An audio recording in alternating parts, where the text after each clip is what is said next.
guys, very good afternoon. Hope I'm audible and my screen is visible. तो guys, मैं फिर वहीं से कंटिन्यू करता हूँ. I think yesterday where we have left, I think हमने is instance तक कर लिया था, if I remember it correctly. ठीक है. एक सेकेंड बस. ठीक है, उसके आगे से ही कंटिन्यू करते हैं. And just give me a moment, एक बार मैं वो वर्ड डॉक्यूमेंट आप लोगों को डे बाय डे कंटेंट भी दिखा दूं,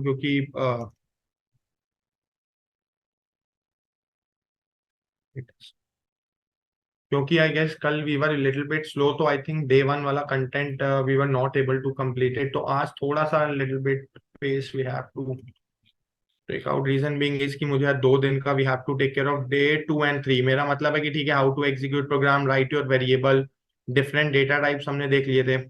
तो कल के हमारे सिर्फ 2 छोटे से टॉपिक रहते हैं, immutable and mutable and object referencing and identity. उसके बाद हमारा डे 3 वाला पॉइंट स्टार्ट हो जाएगा.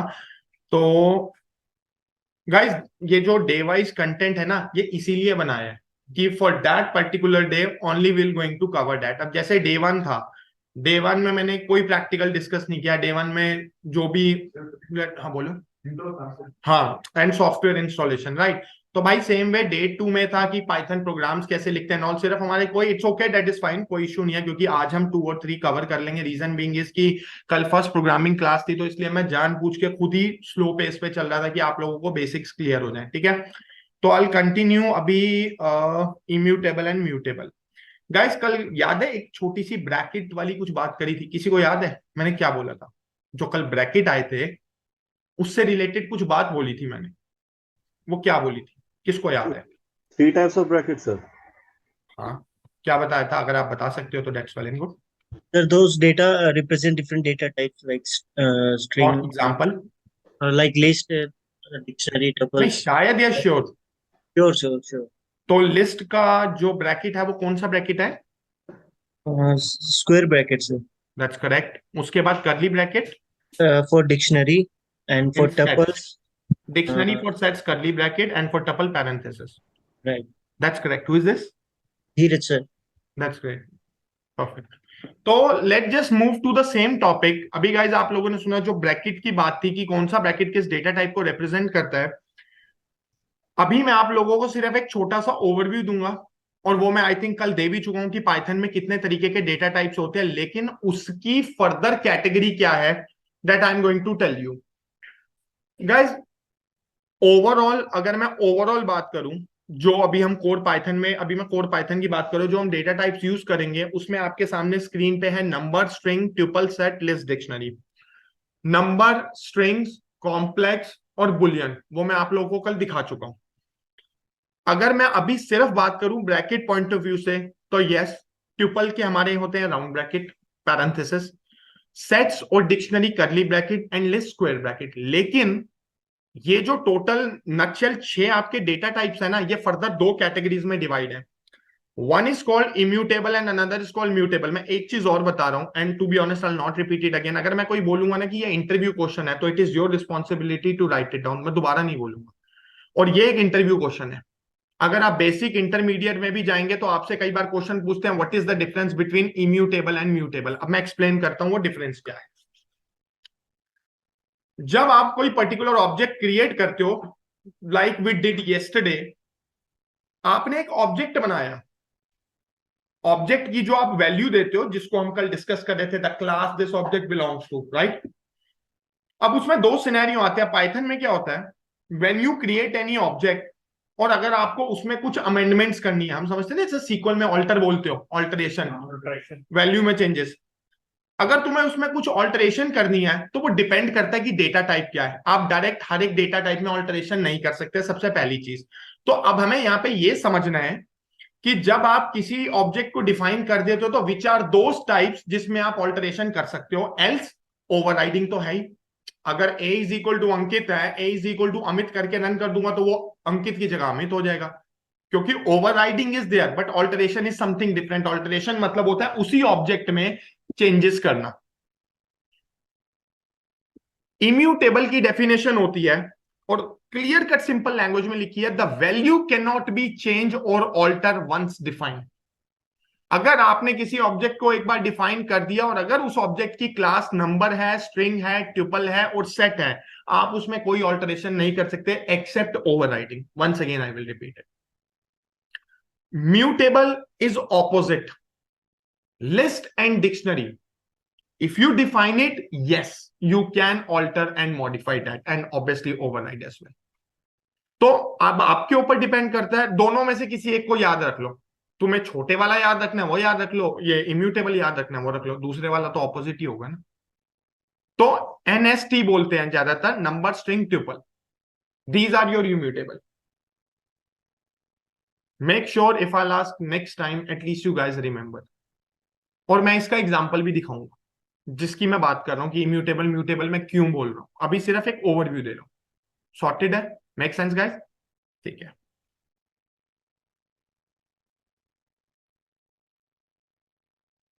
Moving down once again to my this one. कल पहले फर्स्ट वाला कवर अप कर लेते हैं. ठीक है गाइस, आपको याद है कल वेरिएबल के रूल जब वो नोटबुक ओपन हो रही थी तो मैंने उस टाइम पे डिस्कस किए थे. वेरिएबल्स कैसे डिफाइन सॉरी ऑब्जेक्ट कैसे डिफाइन करते हैं. We have to be language specific. It should start with alphabet और any character from A to G, मतलब A to Z, A to G. You are not suppose to start it with the number. Number can be a part but you cannot start any object with the number. Subsequent characters can be number, underscore or character, but except underscore no special character is allowed while defining the object name. आप object के नाम में space नहीं दे सकते. मतलब कई लोग लिखते हैं जैसे एक्सेल है, एक्सेल में तो फर्स्ट स्पेस नेम लिख सकते हो ना, और यहां नहीं लिख सकते. वो दो ऑब्जेक्ट क्रिएट हो जाएंगे ना. तो या तो फर्स्ट अंडरस्कोर नेम लिख दो या फिर फर्स्ट नेम लिख दो. जो कल रिजर्व कीवर्ड्स दिखाए थे, those shouldn't be a part of your object name. ये मैंने कल आई थिंक फॉलो कर दिया. It will be an error. Variable name हमारे केस सेंसिटिव हैं, ये मैंने सबसे पहले बता दिया था. पाइथन के अंदर केस सेंसिटिविटी का इशू है. इशू नहीं कहूंगा, मतलब ऑब्वियसली रूल है, माय बैड. और उसके बाद जो लेंथ की अगर मैं बात करूं तो कोई प्री डिफाइंड लेंथ नहीं है ऑब्जेक्ट की कि तुम 32 कैरेक्टर तक ही दे सकते हो या 42 या 52, ऐसा कुछ नहीं. ठीक है. Next, अब I can show you one of the important examples, object identity, and किस तरीके से ये, this is the advantage of Python. At a one time, we have seen that we can create a one object. अगर आप इस example को देखोगे, A, B, C, what we are trying to do here, at a one time, I am creating a multiple object. इसको पता है क्या बोलते हैं इस तरीके को डिफाइन करने को? पोजिशनल. मैं बताता हूं कैसे.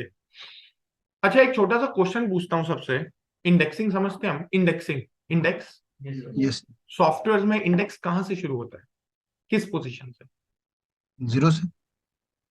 नहीं पूछ रहे हो, बता रहे हो? स्टार्टिंग तो बता रहा. यार ये क्या आंसर हुआ? स्टार्टिंग से. बेसिक सी बात है. स्टार्टिंग से मेरा मतलब है कौन सी position. So from zero, how do you know? by looking at when we use different like MS Word, Excel, start from zero. No, I'm talking from programming tool point of view. If I talk about SAS, SQL, any other language, indexing 1 से start होती है. गलत तो नहीं कह रहा? Then I don't know, sir. नहीं मैं मतलब I'm discussing with everyone. That's fine. मतलब I was just checking the answers. That's fine. तो there is indexing, sorry. Sir indexing जो मैंने पढ़ा है किसी भी उसके अंदर लैंग्वेज के अंदर, सर वो 0 से होता है स्टार्ट. नहीं, किसने बोला आपको? सीक्वल चेक करो. सीक्वल में इंडेक्सिंग 1 से स्टार्ट होती है. Who told you? अगर ये मान लो मेरा नाम है अंकित, एग्जांपल दे रहा हूं, ये जो ए है ये फर्स्ट पोजीशन पे है नॉर्मल सॉफ्टवेयर में, एन सेकंड, के थर्ड, आई फोर्थ, टी फिफ्थ. गलत तो नहीं कह रहा? लेकिन पाइथन में ये 0 से स्टार्ट होती है. पाइथन की बात करिए मैंने, इट स्टार्ट्स फ्रॉम 0. हमेशा एक चीज का ध्यान रखना, ये बहुत बेसिक छोटी छोटी चीजें हैं, क्योंकि बहुत लोगों को मैंने इन चीजों में कंफ्यूज होते देखा है. क्योंकि अभी मैं जब इंडेक्सिंग पढ़ाऊंगा तो आप में से बहुत लोग गारंटीड कंफ्यूज हो गए. मैं लिख के दे सकता हूँ. लेंथ में और इंडेक्सिंग में कभी कंफ्यूज मत होना. अगर मुझसे कोई ये पूछेगा ना कि Ankit how many characters are there in your name, तो कैरेक्टर तो भाई 5 ही रहेंगे ना. अगर मैं लेंथ निकालूंगा इसकी अपने नेम की तो 5 ही आएगा ना आउटपुट.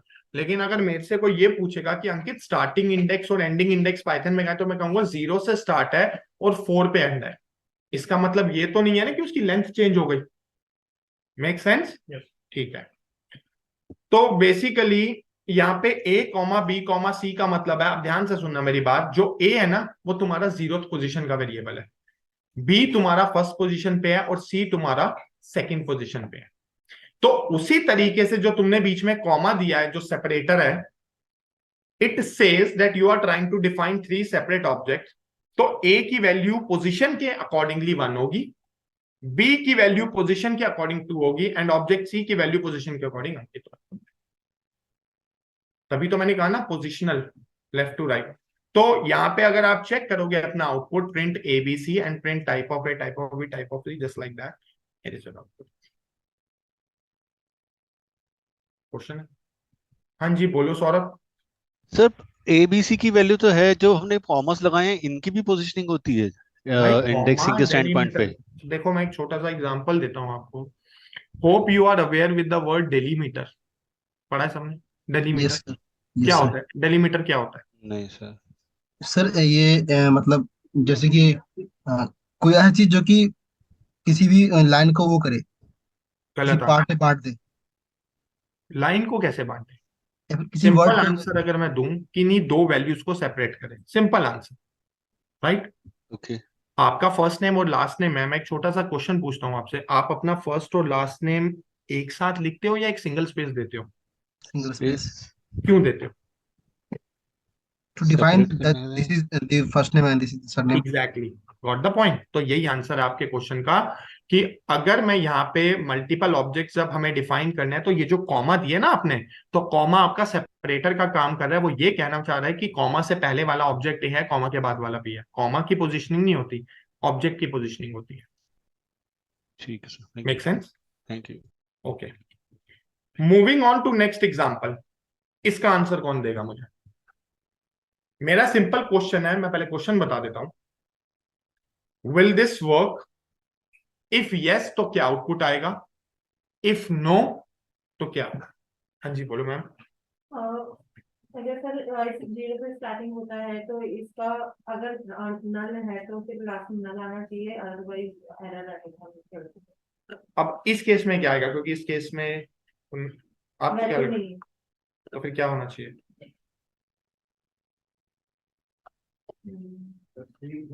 सर हाँ बोलो, एक एक करके बोलो। सर हियर मुझे ऐसा लगता है कि ए और बी का तो यहाँ पे जो वैल्यू है वो हो गया डिक्लेयर, बट सी यहाँ पे बस हमने तो दिया है एक वेरिएबल, उसमें बनाया कुछ बनाया हुआ है। वन है। कहाँ पे एक की वैल्यू 0 है? नहीं तो नहीं मतलब अकॉर्डिंग टू तो ऐसे ही होगा ना। मैं आपको बताता हूँ, देखो समझो पहले, इस छोटे से एग्जाम्पल को समझो। I accepted all answers, that's fine. At least जो लोग ट्राई करते हैं, I really appreciate, to be honest. If you guys are trying, you guys are far better than those who are not trying. That's my you can say कि this is my way to understand the things. तो basically अगर इस example की मैं बात करूं, 3 object है, 2 value है। समझो, ऑब्जेक्ट ज्यादा है, वैल्यू कम है। देखो मैं बिल्कुल बहुत लेमन टर्म में समझा रहा हूं, इससे इजी नहीं समझा सकता टू बी ऑनेस्ट। 3 ऑब्जेक्ट है, 2 वैल्यू है, कहीं ना कहीं शॉर्टफॉल है। Yes sir. तो जहां जिसमें शॉर्टफॉल है वो एरर ही देगा। यस। पोजीशन के अकॉर्डिंग अगर देखें, अब मैं पोजीशन समझाता हूं। ए जो 0 पोजीशन पे है उसकी वैल्यू 1 है, दैट्स करेक्ट। बी की वैल्यू 2 है, लेकिन सी की वैल्यू नहीं है। अब इसमें दो चीजें आती हैं। नहीं, नल कैसे आएगा? मैंने तो डिफाइन नहीं किया, एरर आएगा। जैसे इन्होंने, मैम ने सबसे पहले सही बोला था कि अगर नल होता, अगर हम मिसिंग दिखाते तो एक्सेप्टेड था, मिसिंग आता, लेकिन हमने नहीं दिखाया ना। तो पॉइंट इज, सबसे पहले यहां पे दो चीजें ऑब्जर्व करना, एरर और वो एरर का टाइप क्या है, राइट? इस एरर को भी पढ़ना और समझना। ये सबसे पहले तुम्हारा वैल्यू एरर है, कल सिंटेक्स एरर करके दिखाया था ना। एरर करने भी जरूरी है ना, तभी तो समझेंगे कि एरर होते कैसे और सॉल्व कैसे करने। इसको कहते हैं वैल्यू एरर। अब इसके अंदर भी कैटेगरी है, ये नॉट इनफ वैल्यू का एरर है, क्योंकि वो तुम्हें क्लियर कट बोल रहा है एक्सपेक्टेड 3 गॉट 2, सिंपल आंसर। अब नीचे वाले का आंसर कौन देगा? चलो अब देखो, एक तो मैंने, अब इसका आंसर कौन देगा? इसमें वो तो नॉर्मल 1 2 3 प्रिंट हो जाएगा। Got it, I think she answered it correctly. ये भी वैल्यू एरर आएगा, बट अब दोनों को कंपेयर करो। एक तुम देखो कैटेगरी सेम है, उसकी सब कैटेगरी डिफरेंट है, गलत तो नहीं कह रहा। एक नॉट इनफ वैल्यू का था, एक टू मेनी वैल्यूज का था। जो आपने आंसर दिया वो सही बोला था, एक्सपेक्टेड 3 मतलब गॉट 4, तो like that. This is how you can understand. Make sense? Examples clear? ठीक है, आगे चलते हैं। अब आपको एक छोटा सा एग्जांपल दिखाता हूं। That's of कंकैटिनेटिंग। कंकैटिनेटिंग समझते हैं हम? ऐड यस करना, value add, right? Yes, sir. अच्छा, अब अगर मैं आपसे बोलूं कि क्या हम न्यूमेरिक और स्ट्रिंग को कंकैटिनेट कर सकते हैं? कर सकते हैं ना? Yes sir. कैसे कर सकते हैं? अभी कल तो एरर करके दिखाया था यार। वो एक नन टाइप वाला भी तो एग्जांपल दिया था, जो दो डिफरेंट, तो कैसे तुम कंबाइन कर सकते हो भाई? प्लस का साइन कंकैटिनेट, अगर ए की वैल्यू अंकित है, बी की वैल्यू 10 है, तो वो क्या एरर नहीं देगा? अभी कल तो ये चीज डिस्कस करी थी, भूल गए? स्ट्रिंग, सर अल्फाबेटिक अगर स्ट्रिंग। 10 को भी हम स्ट्रिंग बना के देंगे तब हाँ कर तो सकते यार हैं वो तो भी एलसीएम। टाइप कास्टिंग होगी ना भाई, वो तो एक सॉल्यूशन हो गया। मैंने अभी तो डिफॉल्ट क्वेश्चन पूछा, वो टाइप कास्टिंग अभी मैं दिखाऊंगा नीचे। वो जो तुमने आंसर दिया है वो सॉल्यूशन है। तो मतलब मेरा सिंपल डिफॉल्ट क्वेश्चन था कि वो करेगा नहीं, तो आंसर इज नो। अब यहाँ पे अगर एक छोटा सा एग्जांपल दिखाऊं मैं आपको, ए कॉमा बी कॉमा सी, वही तीन ऑब्जेक्ट ए बी सी, तो ए की वैल्यू ए हो जाएगी, बी की बी, सी की सी। अब यहाँ पे उसको थोड़ा सा कहते हैं ना कि वो फैंसी बनाने के लिए, मॉडिफाई करने के लिए मैंने ये प्रिंट स्टेटमेंट थोड़ी फैंसी बना दी है। मैं आपको बता देता हूँ, चीजों को समझने का एक तरीका होता है। पता है मेरा तरीका क्या है? मैंने जो इतने सालों में सीखा है, कोड छोटा हो बड़ा हो, आप लोगों से शेयर कर रहा हूँ। आप लोग भी, बहुत से लोग इनमें से प्रोग्रामर होंगे जो कोई भी लैंग्वेज पे काम किया है या कर रहे हैं। जब कभी भी एरर आता है ना, हमेशा कहते हैं ना वो, बैकवर्ड अप्रोच फॉलो करो, नीचे से चलते चलो, या फिर उसको स्प्लिट करके देखो कि किस पार्ट में एरर है। कई बार लोग सिर्फ, मैंने देखा, माउस को ऊपर से नीचे तक ही स्क्रॉल करते रहते हैं, उनको यही नहीं समझ आता कि एरर कैसे आइडेंटिफाई करें। अगर ये छोटी सी एक प्रिंट स्टेटमेंट, मैं समझ सकता हूँ जब शायद हो सकता है मैंने ये पहली बार पाइथन में देखी हो, मुझे भी ना समझ आई हो कि भाई ये क्या कोड्स लगाए हैं, कहाँ पे प्लस है, ऑब्जेक्ट को कहाँ पे कॉल कर रहा हूँ। इसका तरीका समझाता हूँ। जो तुम टेक्स्ट देते हो, अभी तक जो तुमने 1.5 दिन में पढ़ा है टेक्स्ट, सिंगल या डबल कोट्स में देते हो, हाँ या ना? तो जो ये मैंने एक लाइन लिखी है, द वैल्यूज आर, तो ये तो साफ सीधी बात है, ये टेक्स्ट हो गया। ये कोई ऑब्जेक्ट तो मैं कॉल नहीं कर रहा, ठीक है। प्लस का साइन मतलब मैं दो कैरेक्टर, ऐसे कह लो कि दो स्ट्रिंग्स को कंबाइन कर रहा हूं, तो इसका मतलब द वैल्यू आर वेर ए, उसके साथ कंबाइन हो गया, मतलब ये एक ही लाइन बन गई। एम आई राइट? कॉमा के बाद जो तुमने ए दिया है वो तुम ऑब्जेक्ट की वैल्यू को कॉल कर रहे हो, अगर गलत नहीं कह रहा तो ए की वैल्यू, ऑल दो यहाँ पे ए है, तो ये पहली वाली लाइन ऐसे नहीं लिखी जाएगी, द वैल्यूज आर वेरिएबल ए ए, उसके बाद फिर प्लस में जो वेरिएबल बी तुम्हारा टेक्स्ट है और बी कॉल किया, बी की वैल्यू बी, एंड वेर सी, सी की value C. Further break down करके समझा हमने कि जो डबल कोट्स में है वो तुम्हारा टेक्स्ट है, जो ऐसे के ऐसे हार्ड कोडेड प्रिंट होके आएंगे, और जो तुमने A B C without text लिखा है वो तुम्हारे ऑब्जेक्ट की वैल्यू को कॉल कर रहे हो। Simple answer. तो जब अगर मैं इस स्टेटमेंट को रन करूंगा तो इस तरीके से नहीं आउटपुट आना चाहिए, द वैल्यूज आर वेर ए की वैल्यू ए, क्योंकि यहां पे जो तुमने ए को कॉल किया तो ए की वैल्यू यहाँ पे ए है, ए आ गई, बी की वैल्यू बी आ गई, सी की वैल्यू सी आ गई। मैंने तो इसलिए ब्रेक डाउन किया कि हो सकता है फ्यू पीपल गेट कंफ्यूज। ठीक है, अब एक चीज और, I am just trying to show you, मैं पहले ही एक्सप्लेन कर देता हूं। जो एग्जांपल मैं अभी आपको दिखाऊंगा, वो जो स्टेटमेंट है, मतलब वो ऐसा नहीं है कि डे टू डे बेसिस पे कोई बहुत इंपॉर्टेंट स्टेटमेंट है दैट वी माइट नीड, ऐसा कुछ नहीं है, we hardly use it. But आप लोगों की नॉलेज के लिए, या लेट्स से कल को अगर आप कोई पाइथन का एग्जाम देते हो, let's say for that purpose, yes that's important. अभी होता क्या है, जब कभी भी आप कोई ऑब्जेक्ट क्रिएट करते हो, वो एक मेमोरी लेता है, सबको पता है? Yes sir. ओके। जब वो मेमोरी लेता है तो पाइथन क्या करता है, ध्यान से सुनना, हर एक ऑब्जेक्ट को एक आइडेंटिटी दे देता है। चलो एक एग्जांपल लेते हैं, यहाँ पे जितने भी लोग बैठे हैं, अगर मैं सबको एक डिफरेंट आइडेंटिटी देनी है, तो if I consider you all as a student, मैं एक रोल नंबर दे दूंगा, छोटा सा एग्जांपल है ना। हो सकता है एग्जाम्पल मान लो इन दोनों का नाम सेम हो, लेकिन इनको यूनिक बनाने के लिए रोल नंबर तो मैं अलग दूंगा, ठीक है। तो उसी तरीके से जब आप डिफरेंट डिफरेंट ऑब्जेक्ट बनाते हो, तो पाइथन क्या करता है जब वो बैकएंड में रन होता है, वो सबको एक यूनिक एक आइडेंटिटी नंबर दे देता है। एक वो ऐसे एग्जांपल दे रहा हूं, 1 2 3 5 6 7 8 9, वो जो नंबर है ना, वो आप वो कह सकते हो कि वो उस ऑब्जेक्ट का एक आईडी है, आइडेंटिटी है। हर एक ऑब्जेक्ट की आइडेंटिटी डिफरेंट होगी, अगर सेम होगी तो फिर हाउ इज इट पॉसिबल, तो वो तो फिर ऑब्जेक्ट ही सेम हुआ ना। Making sense? इस केस के अंदर मेरे पास टोटल 3 ऑब्जेक्ट हैं, ए बी सी, ठीक है।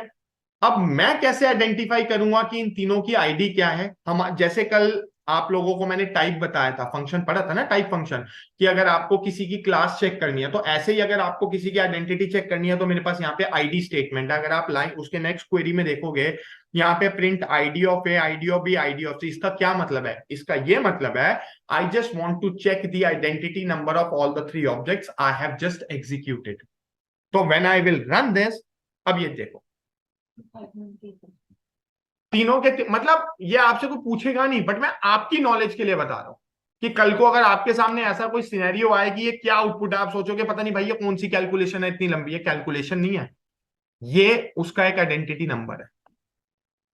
अब मैं आपको एक छोटा सा ना एग्जांपल बताता हूं कि आईडी नंबर किन सिनेरियो में सेम हो सकता है। तो इस एग्जांपल को, क्या हुआ, बोर हो गए?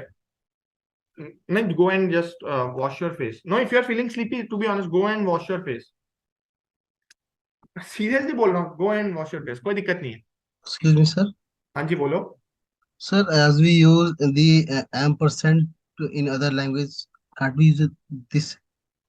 Will come to that. हाँ हाँ, मतलब हम यूज कर सकते हैं जो एम्परसेंड है, अगर आप उसको टेक्स्ट में यूज करना चाहो आप बिल्कुल यूज कर सकते हो। और जो एम्परसेंड का साइन है, अगर वो तुम कंडीशंस में as a bitwise operator use करोगे तो वो एंड क्वेरी का काम करेगा, ठीक है। कंडीशन लगाते हैं ना एंड, जैसे आपके लॉजिकल ऑपरेटर होते हैं एंड और नॉट, Yes, sir. एंड भी लिख सकते हो ए एंड डी। अगर आप उसको एम्परसेंड वाला एंड जो आप कहना चाह रहे हो, इसको इस तरीके से, इसको ये वाला एंड, ठीक है ना, इसको Yes, sir. जब आप यूज करोगे, आप इसी की बात कर रहे थे ना। Yes, sir. हाँ, तो इसको अगर आप यूज करोगे तो ये एंड की तरह काम करेगा, but for bitwise operator. तो I will come to that, don't worry, So, right. sir, my question was, can't we use that to define the address, to find the address of that class A, B, or C? भाई एक बात बताओ, छोटा सा example है, मतलब जो इसका आईडी आ रहा है वो आईडी फंक्शन से आ रहा है, ठीक है। एंड से तुम, मतलब अभी अगर मैं तुम मेरे से पूछोगे, तो भाई यहां पे एंड तुम सिर्फ टेक्स्ट की तरह यूज कर सकते हो, and will not help you in this scenario anywhere. Are you getting my point? अगर आप ये सोच रहे हो कि एंड मैक्रो की तरह कॉल करके आप किसी ऑब्जेक्ट को कॉल करोगे, तो वो that's not possible in Python, Yes. Right. तो भाई डिफरेंट लैंग्वेजेस हैं and definitely there should be a difference ना। अगर मतलब सबके सब में सिंटैक्स और लॉजिकल स्टफ सेम होगा, तो then how you can differentiate between one language and other. तो बेसिकली अब मैं आपको 2 एग्जांपल बताऊंगा यहाँ पे। ये वो एग्जांपल है जिस केस में तुम्हारी आईडी सेम हो सकती है। अब बताता हूं कैसे। जो इससे ऊपर वाला एग्जांपल तुमने पढ़ा था, उसमें तुमने एक चीज नोट करी होगी कि तुमने तीनों वेरिएबल सेपरेटली क्रिएट किए थे और तीनों की वैल्यू एक तरीके से अलग अलग डिफाइन थी। अब इस एग्जांपल का मतलब समझते हो? इसको कहते हैं रेफरेंसिंग। Got it? तो a is equal to B is equal to C is equal to 1 का क्या मतलब है? एक सिंपल सा एग्जांपल है। हाँ बोलो।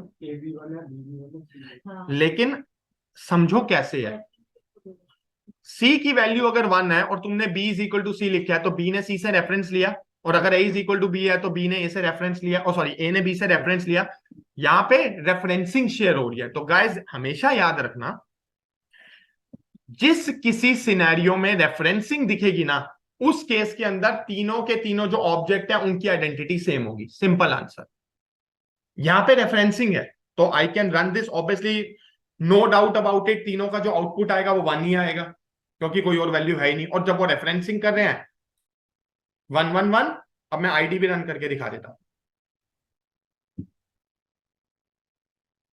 Clear crystal? दूसरा सिनेरियो, सेकंड सिनेरियो।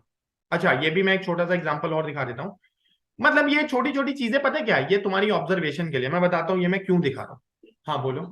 अगर अगर हम इसको डिफाइन ही ना करें, A equals to B equals to C कर दें, तो मैम कोई वैल्यू, फिर तो एरर ही आ जाएगा ना, वैल्यू ही नहीं कुछ तो वैल्यू दोगे ना। हाँ अभी तो हमने ऊपर एग्जांपल नहीं देखा था जहाँ वैल्यू ही नहीं थी, तो फिर तो एरर ही आएगा। तो बेसिकली हाँ, अनटिल अनलेस एक चीज और ध्यान रखना, कई बार ऐसा सिनेरियो होता है, मान लो ऊपर ए और बी बने हुए हैं, तो आपको लगेगा कि ये तो बिना वैल्यू के चल रहा है, वो बिना वैल्यू के नहीं चल रहा, वो ऊपर बने हुए हैं, वो वहां से वैल्यू को रेफर कर रहे हैं, लेकिन अगर आप उसको फ्रेश डिफाइन करोगे तो it will not, just to add on top of that.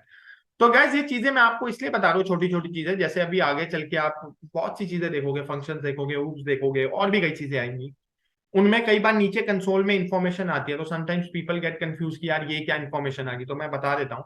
जैसे ये उसका आइडेंटिटी नंबर है ना, तो एक एड्रेस होता है ना, कहते हैं मेमोरी एड्रेस।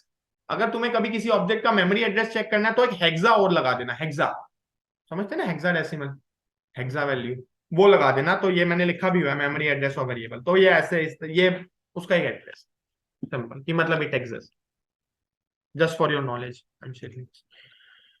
अब नेक्स्ट एग्जांपल, सेकंड सिनेरियो में बता रहा हूं इसमें कि सर, जो तुम्हारी, हाँ बोलो। सर एक ऊपर वाले एग्जांपल में एक डाउट है, इससे भी ऊपर वाले में, बोलो, यहाँ इससे ऊपर वाले में सर, बताओ। इसमें हमने ए बी और सी को एक सिंगल स्ट्रिंग प्रोवाइड करी, ए हम्म बी सी। हम्म तो ए की value direct A B C direct क्यों नहीं गई, ए को क्यों उठाया, फिर बी ने बी को उठाया, सी ने सी को उठाया? मेरे भाई अभी तो मैंने स्टार्टिंग में एक्सप्लेन किया तो था, मेरा नाम अंकित है, ठीक है, तो Yes, sir. अंकित में 5 कैरेक्टर हैं। अब अंकित नाम तो एक है, आप कहोगे कि जी पूरे का पूरा अंकित 0 पोजीशन पे है, तो वो कहना ठीक रहेगा? नहीं। एग्जैक्टली exactly, तो 0 से लेके 4 इंडेक्सिंग जाएगी, तो सेम आंसर यहाँ पे मिल गया आपको, 0 1 2 0 1 2, सिंपल आंसर। और सर अगर हम बी और सी को नहीं डिफाइन करते इसमें, इसके साथ, अगर तो खाली भाई एक फिर वैल्यू, आपके पास एरर आएगा ना। अभी तो ऊपर यार, ये अभी तो एग्जांपल किए थे हमने, not enough value too many values, hope you नहीं हैव सीन। नहीं, मेरा क्वेश्चन ये था कि अगर बी और सी हटाए, खाली ए को equal to A B C करते हैं स्ट्रिंग में, तो फिर वो पूरी किस में स्ट्रिंग कर को दूं एक, मैं एबीसी, किस में कह रहे हो? अब बी और सी को हटा दो। हाँ तो ये हाँ जी, ऑब्जेक्ट हो, इसको कह रहे हो, इसको? हाँ जी, हाँ जी। वो तो यार लॉजिकली सेंस बनता है, ये तो कल हमने एग्जांपल देखे थे, वो तो आपका एबीसी पूरे का पूरा उसमें डाल देगा ना। ये देखो, रुको, ये देखो, मैं दोबारा से कल वाली क्लास पे जाता हूँ, आई डोंट नो आप लोगों ने रिवाइज किया है ना। ये देखो, ये एग्जांपल की बात कर रहे हो ना आप? Yes sir. तो ये ना आंसर आपका, ए इज इक्वल टू अंकित, ये पूरे का पूरा ए ऑब्जेक्ट में चला जाएगा। तो ये तो ऑलरेडी हमने कल मतलब कवर अप कर लिए थे सारे के सारे।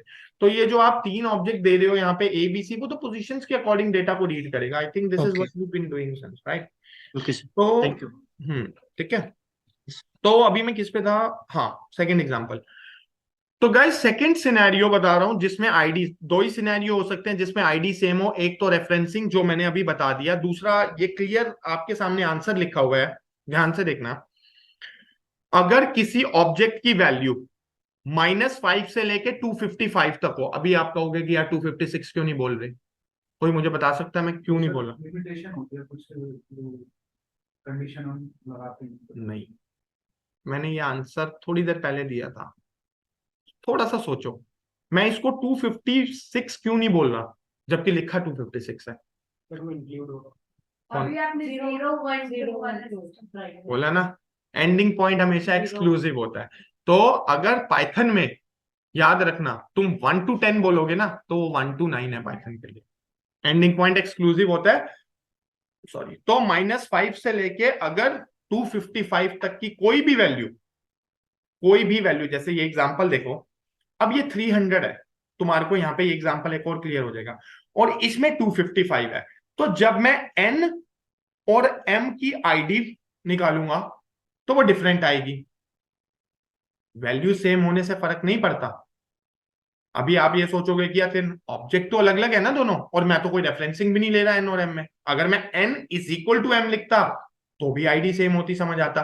तो एन और एम वाले केस में तो आईडी सेम होने का सेंस बनता ही नहीं, वैल्यू सेम है उससे कोई फर्क नहीं पड़ता, ऑब्जेक्ट अलग अलग है। ए और बी वाले में सेम आएगा, क्योंकि ये -5 से 255 के क्राइटेरिया में फॉल कर रही है। तो ये था तुम्हारा आंसर, क्लियर, जो मैंने अभी आपको एक्सप्लेन किया। कि किन किन सिनेरियो में तुम्हारी आईडी सेम हो सकती है। मैं फिर रिपीट कर देता हूं, इससे ऊपर जो रेफरेंसिंग बताया था जहां पे इज इक्वल टू में रेफरेंसिंग ले रहे थे, सेकंड वाला अगर तुम्हारी कोई भी वैल्यू -5 से 255 के बीच में फॉल करती है तो फिर उस केस के अंदर ID same, right? Make sense? ये आप लोगों की नॉलेज के लिए है, क्योंकि अगर कल को आई डोंट थिंक इंटरव्यू में भी नहीं पूछते हैं, कल को कोई एग्जाम देते हो, कुछ देते हो, कल को गूगल पे कई बार होता है ऐसे कि ऑनलाइन एग्जाम्स में बेसिक बेसिक क्वेश्चन आ जाते हैं, तो at least you will be able to answer that. Sir इसका रीजन क्या है?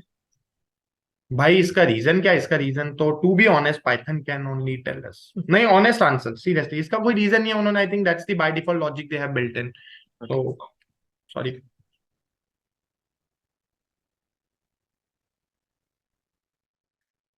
Okay, moving on to some next print option statements, print statement options.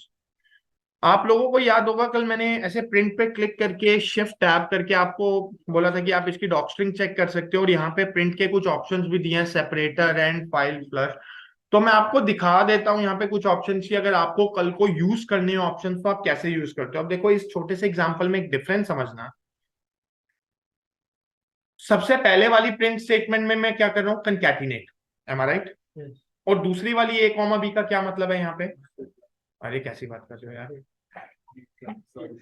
मतलब अलग अलग लिख रहे हैं। दो ऑब्जेक्ट्स को सेपरेटली प्रिंट कर रहा हूँ, तो तुम्हारे अकॉर्डिंग क्या आउटपुट आना चाहिए पहली वाली प्रिंट और दूसरी प्रिंट? पहली वाली नहीं, क्या होगी? सॉरी, अमित प्लस कुमार, मतलब दोनों साथ में आते हैं। ओके। सेकंड वाला सेकंड वाले में बीच में कॉमा लग जाएगा। यार, हाउ इज इट पॉसिबल? हमारी लगेगा स्पेस। कॉमा का मतलब है कि आप सिर्फ पाइथन को ये कहना चाह रहे हो कि ये दो डिफरेंट वेरिएबल है, मैं डेलीमीटर नहीं दे रहा हूँ यहाँ पे, right? तो फर्स्ट केस में अमित कुमार पूरा प्रिंट होगा विदाउट स्पेस, एग्जैक्टली। और सेकंड केस में अमित एक बार प्रिंट होगा, सेकंड लाइन में फिर कुमार प्रिंट होगा। सेकंड भाई, सेकंड लाइन में नहीं, तुम्हारा सेम लाइन में आएगा स्पेस के साथ, ओके सर, क्योंकि दो डिफरेंट वेरिएबल ऑब्जेक्ट है ना ये, राइट। ठीक है। अब जो तुम लोगों का डाउट था, अब हाँ, अब मैं आंसर देता हूं। अब आपने जैसे बोला कॉमा आएगा, कई लोगों को डाउट था कि ये वाला जो कॉमा प्रिंट ए कॉमा बी है वो सेपरेटर का काम कर रहा है। भाई वो ऊपर वाले केस में सेपरेटर का काम नहीं कर रहा, वो तो एक तरीका है ना पाइथन की प्रिंट स्टेटमेंट में बताने के लिए। अगर मुझे मेरे पास 10 ऑब्जेक्ट है, अच्छा चलो ये भी छोड़ो, सीक्वल में सेलेक्ट स्टेटमेंट में तुम वेरी कॉलम में कॉमा क्यों देते हो? स्पेस के लिए कैसे? एक बात बताओ, अच्छा कोई नहीं, जिन्होंने भी सीक्वल पढ़ा है सेपरेट करने के लिए देते हो ना, तो वही चीज हम करते हैं। एक होता है डेलीमीटर सेपरेटर, कि मुझे नाम के बीच में कॉमा चाहिए, वो एक अलग चीज है, वो तो हो गया डेलीमीटर। ये वाला जो कॉमा, ये तुम्हारे वही जैसे सीक्वल में तुम कॉलम देते हो, मान लो फर्स्ट नेम फिर comma last name comma address, तुम सीक्वल को यही तो बता रहे हो ना कि ये अलग अलग कॉलम्स है, तो हम यही काम कर रहे हैं यहाँ पे ऑब्जेक्ट है। और जो हाँ सीक्वल में भी सर स्पेस नहीं देते, जब कोई भी हम हेडिंग बनाते हैं कॉलम्स का नाम लिखते हैं तो रूल उसमें इज कुछ ना कुछ अल्फाबेट बीच में देते हैं राइट, ताकि दो नामों को एक साथ हम बात करें। मतलब या तो आप अंडरस्कोर दे दो या कोई कैरेक्टर दे दो, लाइक दैट। अब जो डेलीमीटर वाला सेपरेटर है ना, वो ये सेपरेटर है, दूसरे वाला एग्जांपल ये देखो। अब प्रिंट का एक ऑप्शन होता है सेपरेटर, हाँ, इसमें अब जो तुम डेलीमीटर दोगे वो एक्चुअल तुम्हारी वैल्यू के बीच में आएगा। और बाय डिफॉल्ट डेलीमीटर क्या होता है?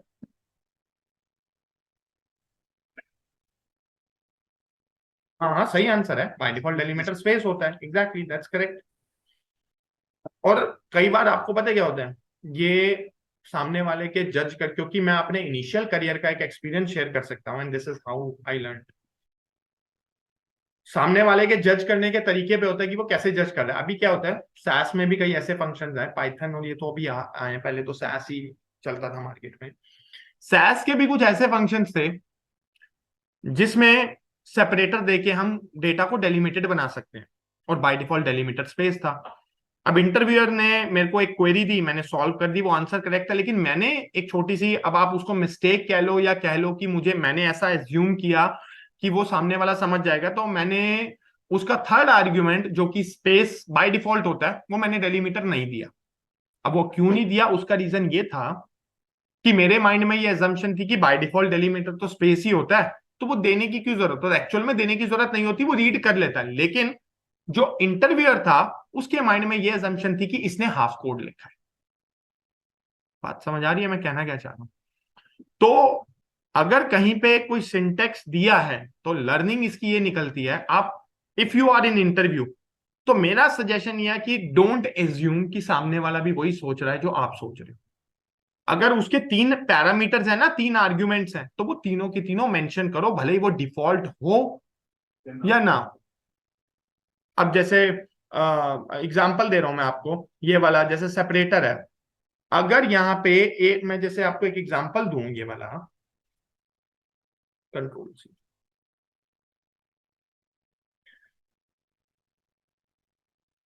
इस वाले एग्जांपल में तुम में से बहुत से लोग मुझे कहेंगे कि यार अंकित ये सेपरेटर लिखने की तो जरूरत ही नहीं है इसमें, do I really need it? नहीं, क्योंकि अगर मैं सेपरेटर नहीं भी लगाऊंगा तो भी अमित स्पेस कुमार आएगा वैसे भी, और अगर मैं ये सेपरेटर में स्पेस दूंगा तो अगर मैं इंटरव्यूअर हूं और मुझे एक पूरा सिंटेक्स चाहिए तो फिर मैं तुमसे ये वाला आंसर एक्सपेक्ट करूंगा। तो मैं ये कहने की कोशिश कर रहा हूं, ठीक है। अब यहाँ पे तुमने a प्लस बी दिया है सेपरेटर। अब तुम्हें एक छोटी सी बात, शायद मेरी अंडरस्टैंडिंग ऐसा कहती है इस एग्जांपल पे, कि जब मैं ऑलरेडी उसको कंकैटिनेट कर रहा हूं तो फिर आई डोंट थिंक ये वाला सेपरेटर कॉमा उस पर काम करेगा, मुझे ऐसा लगता है, might be I am wrong. और ए कॉमा बी, इसमें जो तुम सेपरेटर कॉमा दे रहे हो तो शायद इसमें वो कॉमा लेगा। चलो रन करके देख लेते हैं। मैंने कहा ना assumption से बेटर होता है कि इट्स बेटर टू एग्जीक्यूट, तो आई थिंक दैट्स करेक्ट। पहले वाला इसको इससे कंपेयर करो, देखो सेम आ रहा है, बट फिर भी मैंने सेपरेटर दिया।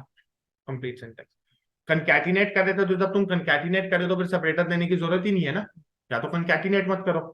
थर्ड वाले में तुमने कहा सेपरेटर कॉमा दे दो, तो फिर उसने स्पेस को ओवरराइड कर दिया और उसने तुम्हें कॉमा दे दिया। यहाँ पर भी कॉमेंट कुछ भी अगर यहाँ पे जगह कुछ और लिखते तो वो दे दो। भाई तुम, मैं कह रहा हूँ तुम @ दे दो, @ दे देगा ये देखो, वो तो मैंने वैसे ही तुम्हें दिखाने के लिए, लो डेलीमीटर इज डेलीमीटर, यहाँ पे कोई नंबर देना चाहते हो नंबर दे दो, सॉर्टेड, ठीक है। इसका आंसर कौन देगा? दोनों प्रिंट स्टेटमेंट का एक एक करके, पहली वाली प्रिंट स्टेटमेंट में आउटपुट आएगा या एरर आएगा, कौन बताएगा? क्योंकि दोनों डिफरेंट डेटा टाइप है ना। क्या आना चाहिए, कुछ बोलो मैम, क्या एरर आएगा और क्यों आएगा?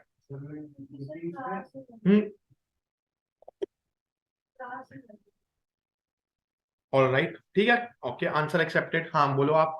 जैसे आपने लिखा है a की वैल्यू आपने अंकित लिखी है, ठीक है, A = 5 लिखा है। ठीक है भाई, प्रिंट कॉमा a लिखा है आपने, और a इंटू 5, a × 5 लिखा है, तो यहाँ पे 5 की जगह आपको b लिखना चाहिए था, तो ओके बोलो बोलो, रुको मत। मल्टीप्लाई हो जाता था, तो हम इसके तो फिर क्या आता आउटपुट? अच्छा चलो मल्टीप्लाई हो जाता तो क्या आता आउटपुट? एरर आता था, वो स्ट्रिंग है ये। और सेकंड वाली प्रिंट स्टेटमेंट जो b इंटू 5 है,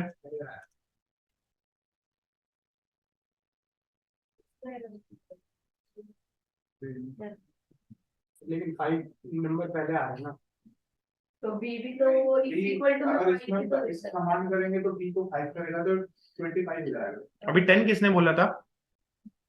प्लस नहीं है, मल्टीप्लाई है। एरर कैसे आएगा सेकंड वाले में? फिर 5 और की जाएगा ना इसको, भाई मैं बी वाले सेकंड वाले की बात कर रहा हूँ, पहले वाले की तो अभी मैं एक्सप्लेन कर दूंगा, मैं सेकंड की बात कर रहा हूँ। तुमने कहा एरर आएगा, एरर क्यों आएगा? 5 × 5, 5 × 5 25 नहीं होगा। हो जाएगा। अब पहले वाले का मैं आंसर देता हूँ, आपको पता है एरर नहीं आएगा, मैं बताता हूँ क्यों। इसके पीछे भी अब मुझे एक छोटी सी स्टोरी फिर बतानी पड़ेगी, चलो कोई नहीं, स्टोरी बता देते हैं, और इसका मैं तुम्हें एडवांटेज और ड्रॉबैक अभी दोनों बता देता हूँ। जब तुम कंकैटिनेट करते हो ना प्लस, तो वो एक्चुअल में एरर है जो दिखा चुका हूं तुम्हें मैं। और जब तुम मल्टीप्लाई करते हो ना एस्ट्रिक का साइन, अगर तो नंबर नंबर है तो सिंपल मल्टीप्लाई हो जाएगा, जैसे नीचे वाले में 5 5 25। अगर कैरेक्टर इंटू नंबर है तो हमेशा याद रखना उतने टाइम्स वो कैरेक्टर वैल्यू प्रिंट हो जाएगी, 5 बार अंकित अंकित अंकित अंकित आएगा। अब मैं इसका ना तुम्हें एक एक्चुअल सिनेरियो बताता हूं, ध्यान से सुनना मेरी बात। मान लो you are doing any kind of a calculation in print statement। कभी कभी ऐसा होता है कि तुम्हारी कोई ऐसी न्यूमेरिक वैल्यू होती है जिसका डेटा टाइप कैरेक्टर रह जाता है। मान लो वो दिख 10 रहा है लेकिन उसका डेटा टाइप है स्ट्रिंग। होता है ना कई बार हमारे साथ, कोई प्लेटफॉर्म डेटा को स्ट्रिंग को इंटीजर को स्ट्रिंग रीड कर लेते हैं, बहुत बार होता है। अब उसमें दिक्कत ये होगी, मान लो मैंने एक जगह मल्टीप्लाई लगाया है कि वो मुझे 10 इंटू 10 100 देना चाहिए, लेकिन उसका डेटा टाइप स्ट्रिंग रह गया, 100 की जगह उसने मुझे 10 टाइम्स 10 10 10 10 10 10 10 दे दिया। बात समझ आई? ये लो, अंकित को इसको भी रहने देते हैं, चलो एक और ऑब्जेक्ट बना देते हैं, रुको, इसको A1 कर देते हैं। 10 भी तो स्ट्रिंग ही है, ठीक है, ये एग्जांपल देखो, A1, सॉरी,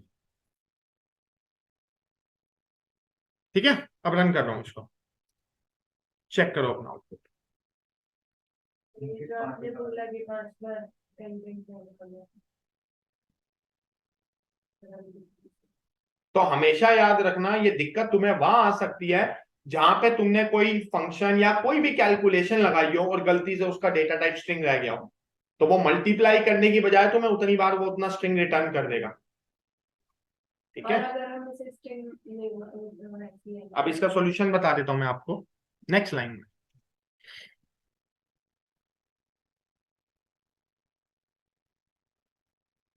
मेरे को A1 को मल्टीप्लाई करना है ना। अच्छा, कौन मुझे बताएगा इसके आगे का कोड मुझे क्या लिखना चाहिए, बताओ।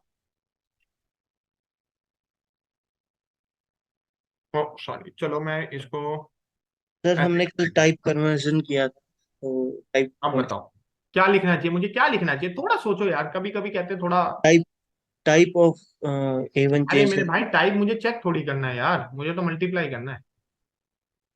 अरे सीधी बात है यार, इंट लिखो ना, खत्म करो। A1, ये लो, मैंने टाइप कास्टिंग कर दी, अब कास्टिंग कर दी, हो गया, ठीक है।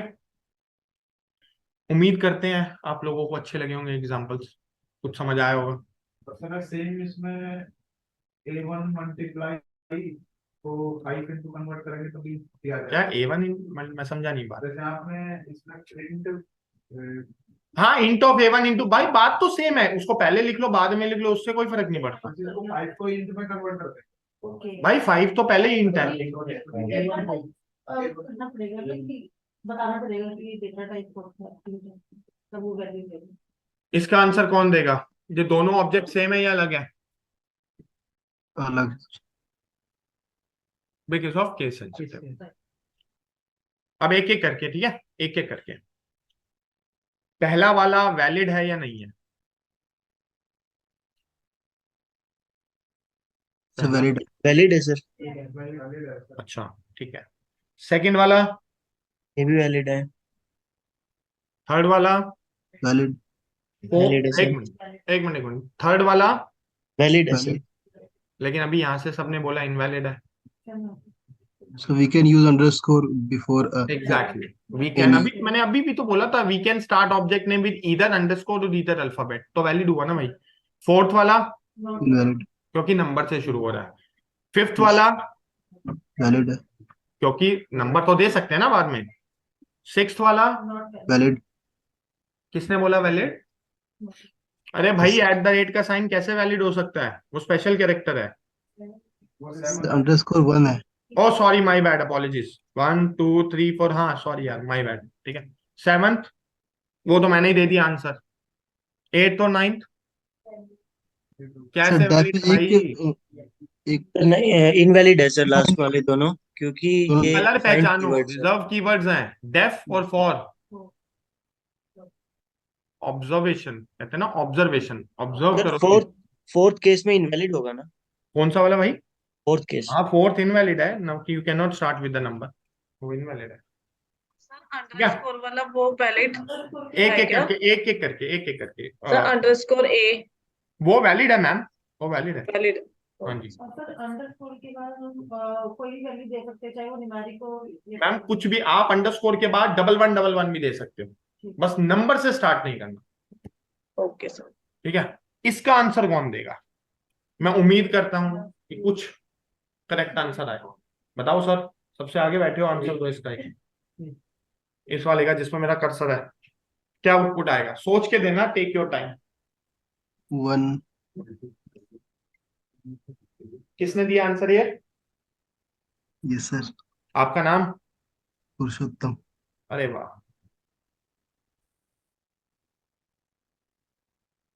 क्यों दिया ये भी बता दो भाई, बता तो दो क्यों दिया, 1 क्यों दिया आंसर? बिकॉज सर ट्रू का वैल्यू 1 होता है और सही जा रहे हो, सही जा रहे हो भाई, बोलो, बी कॉन्फिडेंट, सही जा रहे हो, बोलो। पुरुषोत्तम सही बोल रहे हो भाई, आगे बोलो, मैं कह रहा हूँ सही जा रहे हो, सही आंसर कर रहे हो, आगे बोलो, आगे बढ़ो। Sir true minus false 1 minus 0 is equal to 1 और 1 अरे प्लस 1 कैसी बात कर रहे हो यार, बेसिक मैथ्स वाली बात है। Plus minus 1 plus 1 2, 1 plus 2। 1 2, 2 minus 0 कितना हो गया? 2। सिंपल आंसर, सही जा रहे थे तुम, वो बेसिक मैथ्स वाली बात आ गई, तुमने सही पकड़ा था, ट्रू की वैल्यू 1 है, फॉल्स की वैल्यू 0 है, तो 1 प्लस 1 2, 2 माइनस 0 2। चलो खैर, एनीवेज कोई नहीं। छोटा सा एग्जांपल, अभी कल आपको याद है मैंने आप लोगों को तरीके बताए थे कि मेथड्स कैसे चेक करते हैं, कल दिखाए थे ना। डायरेक्टरी क्वेरी भी लगा सकते हो, और अगर कोई ऑब्जेक्ट जिस भी क्लास को बिलोंग करता है वो भी हम कर सकते हैं। ए डॉट एग्जाम्पल, ए ऑब्जेक्ट स्ट्रिंग है, अगर ए डॉट करोगे तो वो उसके मेथड दिखा देगा ना, जो हम आगे चल के पढ़ेंगे। मेथड मतलब फंक्शन, सिंपल है ना। अब मैं तुम्हें दिखा भी देता हूँ ऐसे जस्ट बेसिकली कि उसको इम्प्लीमेंट कैसे। अब जैसे अंकित है, ये अंकित कौन सी क्लास को बिलोंग करता है, मतलब ये वैल्यू कॉम्प्लेक्स। रियल और इमेजिनरी, ठीक है। तो प्लस से पहले वाला मतलब जो नंबर है वो तुम्हारा रियल है, और जो जे नोटेशन है वो इमेजिनरी है। तो अगर अब मैं तुम्हें ये बोलूं, छोटा सा एग्जांपल ले रहा हूँ ऐसे सिनेरियो कि यार मुझे जो ये अंकित ऑब्जेक्ट है इसमें से रियल पार्ट अलग कर दो, इमेजिनरी पार्ट अलग कर दो, एग्जांपल। तो आप सबसे पहले तो ऐसे अंकित डॉट टैब प्रेस करोगे तो वो आपको इसके फंक्शंस बता देगा, ये यही मेथड है इसमें।